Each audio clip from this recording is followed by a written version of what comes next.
If the Miami Hurricanes can start doing this, then we can start to win some football games again. You are Locked On Canes, your daily podcast on the Miami Hurricanes, part of the Locked On Podcast Network, your team every day.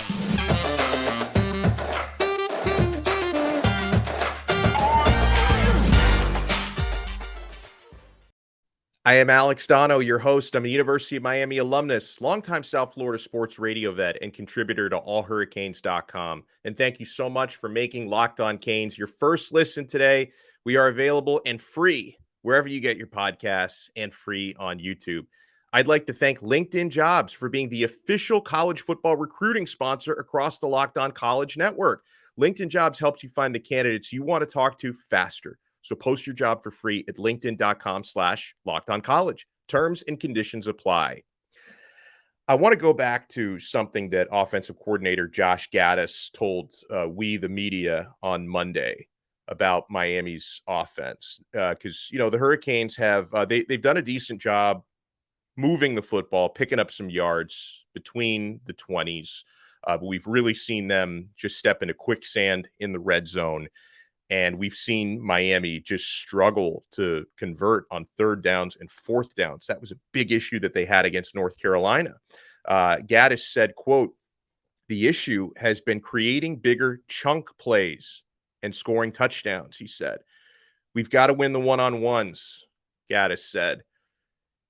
"Broken tackles out in space. We've got to beat defenders deep. We have to win our individual one-on-ones across the board. We've got to get more out of what we're getting." So when he says we've got to get more out of what we're getting, when a running back picks up 4 yards, but he's one broken tackle away from picking up 8 yards, 10 yards, 20 yards, right? When a receiver catches a ball that's thrown 12 yards into the air, but he can't, either the timing from the quarterback wasn't right for him to pick up extra yardage, or the first tackler brings him down and he misses an opportunity to get more. After hearing that and thinking about it, I went back and I did a little statistical deep dive, right? Looking at Miami's game so far, game logs, scoring plays, chunk yardage. And maybe I was kind of hoping that my hypothesis would be disproven. And hey, they're doing a better job than I thought picking up chunk yards. No, they're doing probably a little bit of a worse job than we thought. And I think the most alarming thing is a stat out of the running game. Okay. Since the Bethune-Cookman game, which of course was against such inferior opposition, last 4 games, Miami's longest rushing play, 20 yards exactly. That was by Henry Parrish against Texas A&M. Miami's longest running play in either of their past 2 games, the losses to Middle Tennessee and to North Carolina, your longest gain on the ground was 14 yards against Middle Tennessee. Didn't have anything over 9 yards against North Carolina this past week.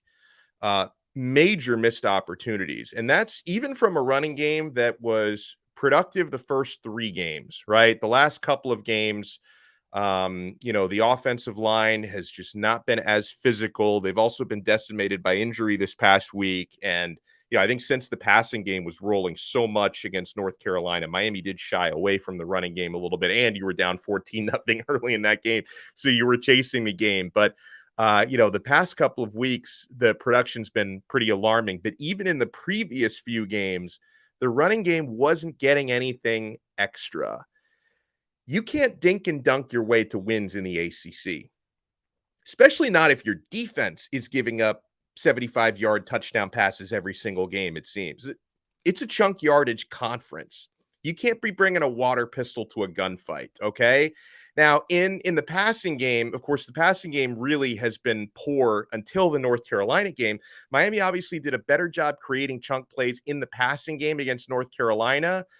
Going back to the Middle Tennessee game, the only play, running or passing, of 20 or more yards in that game, period, was Jake Garcia's 39-yard completion to Keyshawn Smith. That was it. Getting yak or extra running yards, to me, the big factors, right? Whether it's yards after the catch or, a running back turning 3 or 4 yard gain into a 10-yard gain or more. A lot of it is about toughness.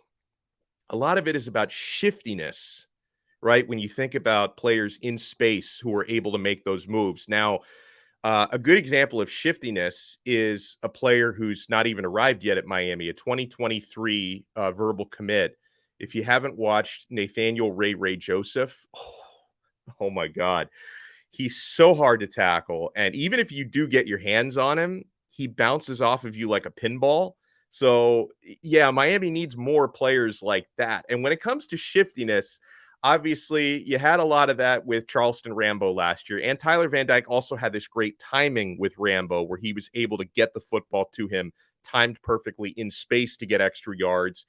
And the Rooster had a lot of shiftiness last year.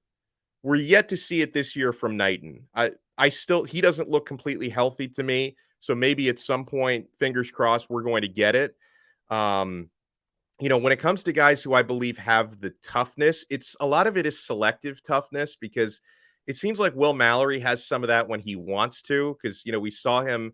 I think it was the catch he had against Texas A&M where he eventually got dumped on his head out of bounds, but he was just fighting, muscling his way to extra yards. So I know he's capable of it. He's got that size to do it when he wants to. A receiver I hope we see again soon. We only saw him in that one game against Texas A&M was Jacoby George. He showed some of that shiftiness against Texas A&M, had a big catch before, he injured I think it was his thumb in that game, and we haven't seen him since. Hopefully we see him again soon. But we haven't had, and quarterbacks timing passes is huge because with Tyler Van Dyke, we haven't seen him consistently have great timing with any of his receivers or tight ends consistently since Xavier Restrepo, who, we haven't seen since the second game of the year. They had that timing down. Restrepo also has some toughness to pick up extra yards, but TVD and Restrepo had just such great timing together where Tyler always got the football to him in space to get that extra 5, 10, 15 yards on a play. So that's just so important. And when it comes to short yardage and red zone, right, which is an area where Miami has also been lacking, right? I mean, failing to convert key third downs and fourth downs was one of the huge reasons why you lost to North Carolina. And even when you got enough yards on a fourth down, Jalen Knighton coughs up just a catastrophic fumble. And the execution has been really, really tough. But we spoke with Rashad Butler yesterday, former Miami Hurricanes offensive tackle. And, he told us that red zone and short yardage, it's all about mentality. When you get onto that field as an offense, you're inside the 5-yard line. The space is very limited. You just have to go out there expecting to win the play, to win your individual matchup, and just be willing, able, and ready to physically muscle your way into that end zone and to move somebody to win your matchup. I know it sounds like the most football speak type of thing, like, oh, you got to want it more than the defensive line does, but there really is something to that. Malik Rozier has told me the same thing, that when it comes to just finding more success in the running game and short yardage, it's just so much about mentality. But it's not 100% mentality, because when you talk about red zone issues, listen, some of it is coaching, some of it is creating mismatches.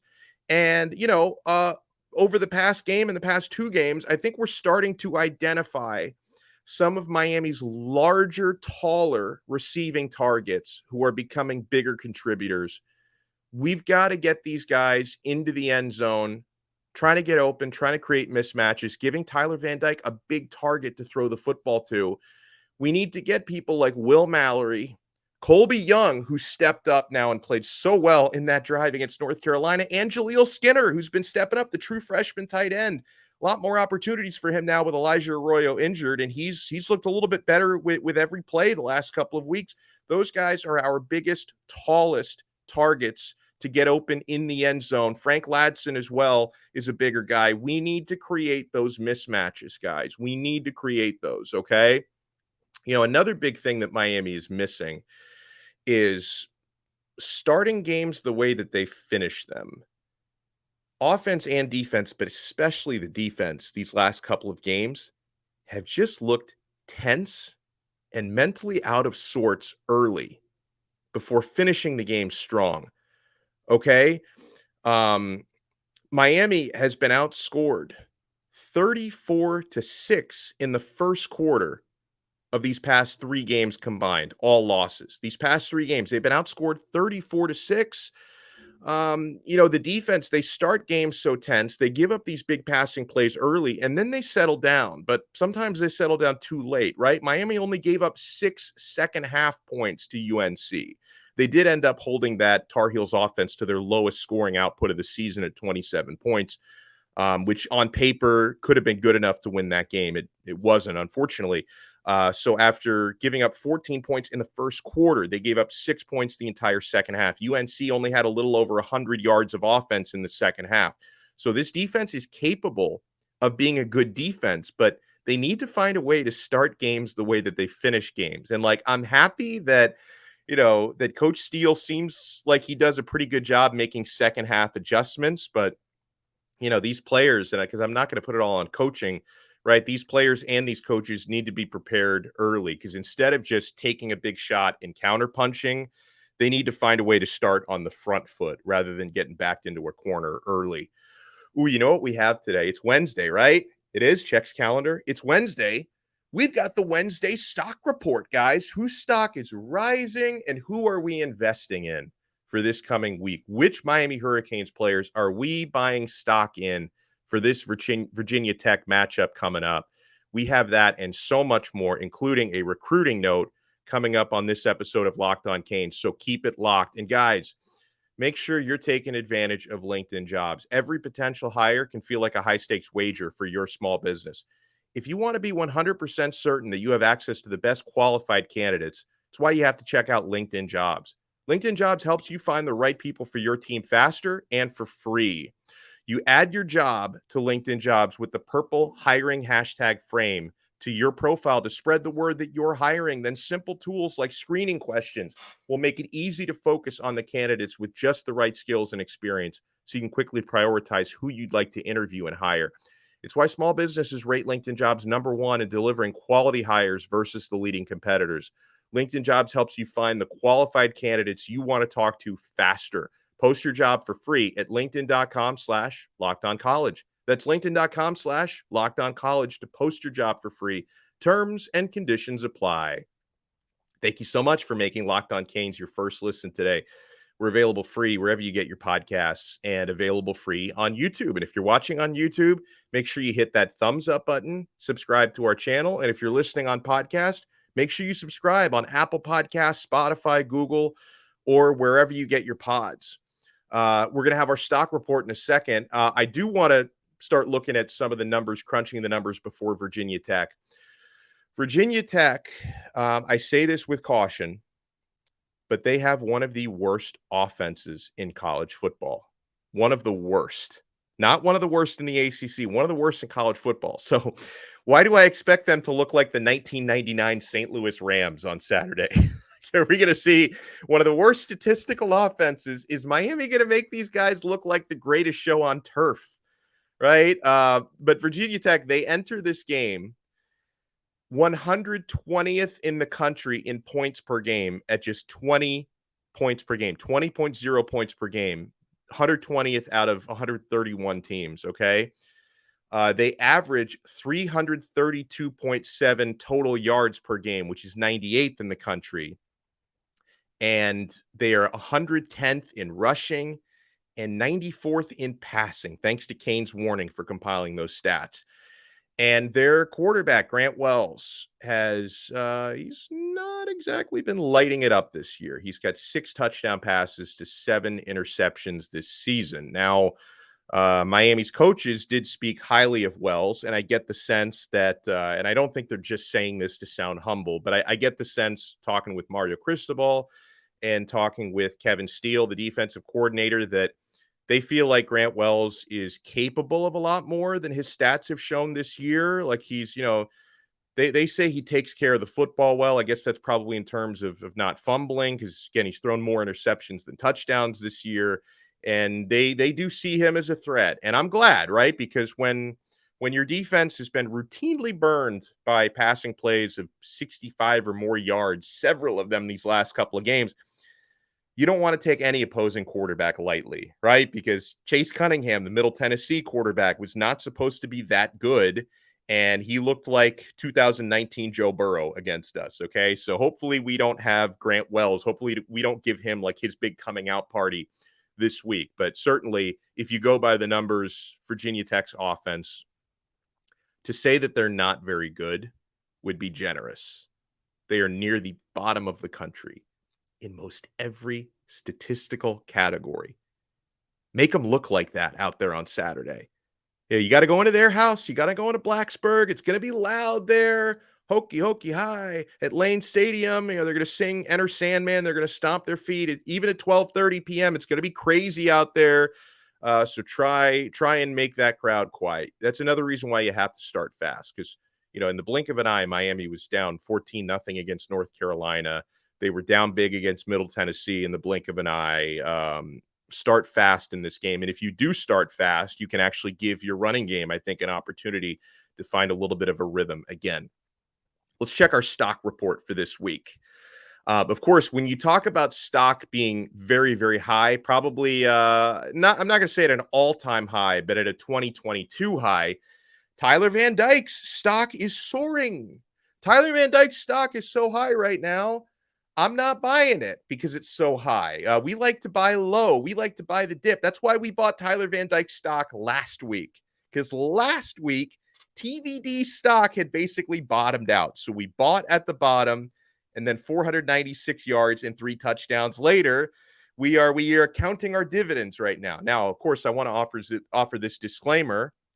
This is not financial advice because these are not real stocks. We are speaking metaphorically.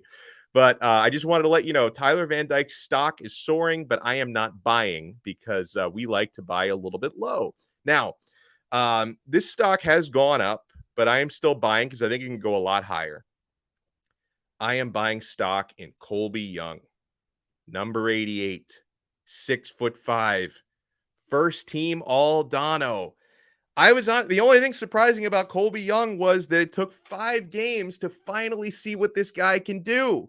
He had a big learning curve coming in from junior college, he came in very late in the transfer portal. He was behind the 8 ball. He also, as a couple of his coaches revealed to me, he did have some minor injury issues early on in the fall that I think slowed down his progress. But Colbie Young has arrived. Number 88 has arrived. This is the big target that Tyler Van Dyke has needed. Everything he did last week was on one drive, 3 catches, 43 yards, including a 17-yard touchdown. Mario Cristobal said it. This is an exact quote. He's earning more playing time. That's what coach said. So I think he's going to play a lot more this week. And I believe Colbie Young is going to catch a touchdown pass this week again. So we are buying stock in Colbie Young. Okay. I am buying low on Miami's running back 1, Henry Parrish. I'm buying low, and I'll tell you why. And again, I hope I'm not jinxing this by saying it, but, we were talking about some stats for Virginia Tech's offense. How about this stat from their defense? They gave up 326 rushing yards last week. Rushing yards. That's how much they gave up to Pittsburgh. If our rushing attack can't bounce back this week, then I'm really going to start to worry. I know we said that about North Carolina too, that, hey, we should be able to run on these guys. We couldn't. Again, we should be able to run on Virginia Tech. If we can't, there's a problem. Their full season average rushing yards against is not nearly as bad. I think it's like 138 they give up per game, but they got just gashed against Pitt. So Miami should be able to have some success. Yes. And we know the guy who's going to get the bulk of that work is Henry Parrish Jr. So we are buying stock in Henry Parrish. Now, for the second straight week, I am buying Jaleel Skinner stock, similar to Colbie Young. This one's on the up and up. Little by little, the true freshman tight end is looking more comfortable each week. And again, tight end 2 now. He's got an increased role with Elijah Arroyo being injured. Skinner caught 3 balls for 40 yards last week. He had 1 catch and should have been a touchdown the game before. So his workload is steadily rising. I'm definitely buying Jaleel Skinner stock. Man, I don't know if you guys are going to like this one. I'm preparing for angry comments. I'm bracing myself for angry comments, but I am buying stock and I'm buying low. I'm buying stock in offensive coordinator Josh Gattis. He showed me last week willingness to adapt, calling plays, and also tempo that Tyler Van Dyke was more comfortable with. So his stock is obviously very low because when you put Josh Gattis's offense in the red zone, you might as well be putting them in front of a brick wall. That's how it's gone. But when you're this low and you're showing some signs of progression, I think Miami's going to do better in the red zone this week because it looks like they're slowly identifying answers to the questions that we had for the first several games. So I'm going to be buying low on Josh Gattis because at least he's showing me some adaptability, right? He's not completely pig-headed like Mark Richt was, for example. The plays are the plays, the philosophy is the philosophy. He would not adapt anything for his offensive personnel. I know it felt that way for the first few weeks with Gaddis, but I saw some adaptation last week. I'm thinking it's going to continue. I am buying stock in the offensive coordinator. And on defense, oh man, I know that this isn't exactly buying low, but it kind of is because the headlines around this young man have been too quiet. I am loading up on Akheem Mesidor stock. Akheem Mesidor, like, I don't have to tell you he's playing well. Like, every Miami fan knows he's playing well, but you may not realize how well he's playing. He has quietly graded out as the number 3 edge rusher in the entire country per PFF. He has an outstanding 90.1 grade. Akheem Mesidor, one of the best defensive players in the country. So I am loading up because I believe his stock is undervalued. Like, we know he's good, but you don't realize how good he is. I'm buying Akheem Mesidor stock, and I'm always buying Darrell Jackson stock. That's someone, again. He's been creating big time plays, and with his 6'6" wingspan and athleticism playing defensive tackle, that's never a bad investment. Neither is Leonard Taylor. Like, Leonard Taylor, like, the secret's been out on him for some time. I don't feel like Leonard Taylor is ever a bad investment because when I talk about wanting to buy low and not necessarily buy high, one of the risks at buying like really, really high would be a regression because, I don't think TVD is going to throw for 500 yards 2 weeks in a row. So there's going to be hopefully a little bit of regression there statistically that'll still come with a victory. With Leonard Taylor, you're probably not going to get much regression on him. So keep loading up on that Leonard Taylor stock. And that is the stock report for today. And as always, unlike your neighbor down the block, Louie, who's got that hot stop tick, like, hey, bro, come here. Telling you, you may not have heard of this one, but you gotta buy Disney. I don't know if you know, they make children's movies. They got theme parks. They sell corn dogs and pretzels at the theme. They got a mouse with ears who walks around hugging your children. You got to buy stock.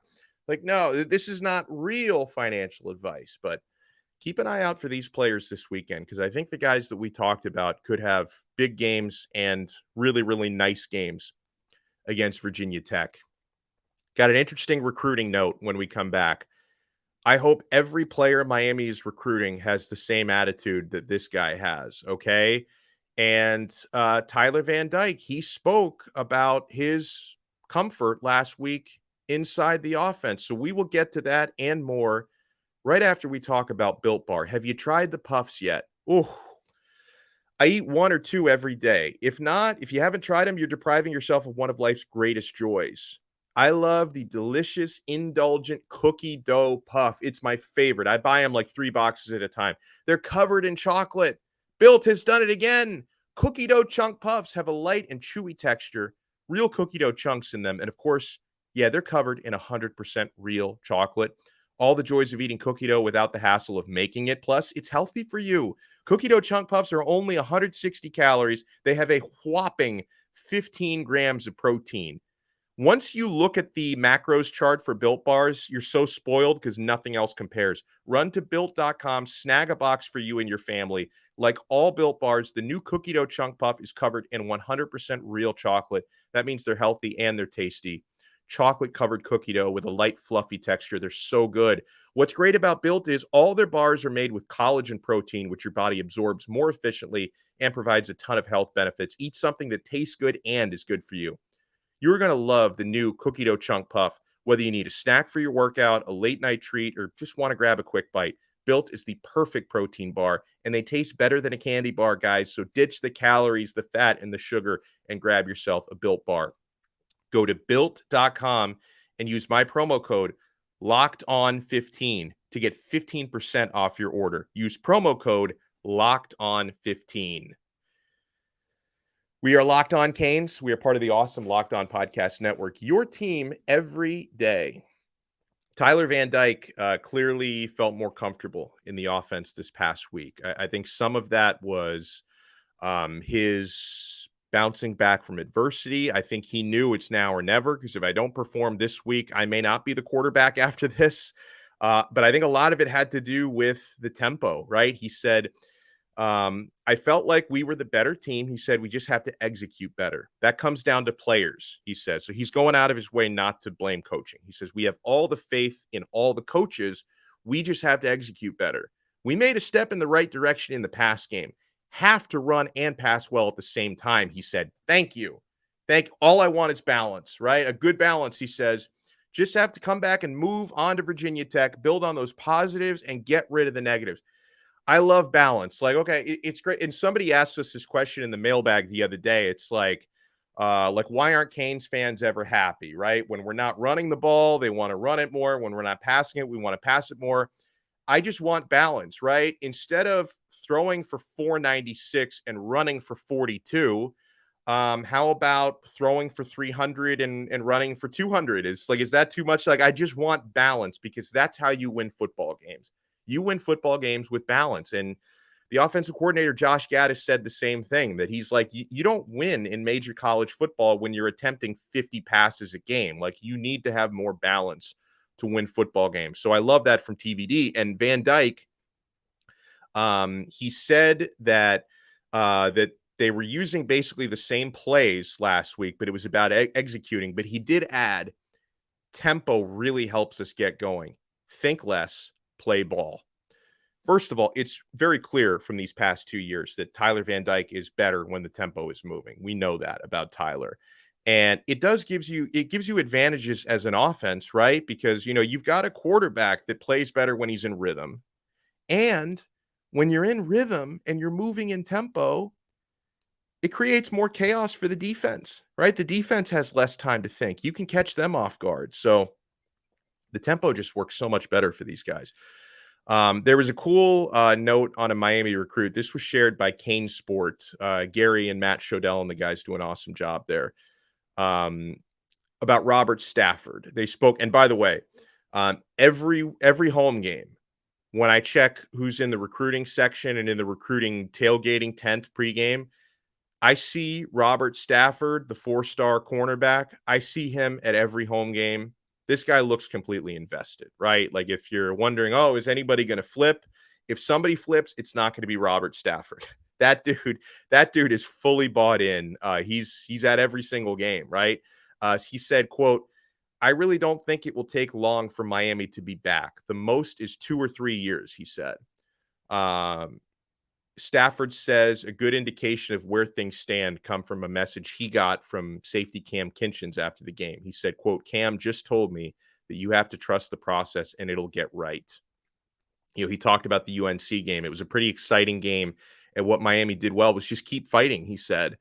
When they were down, they kept going, and the Miami fans kept cheering for them to the end, he said.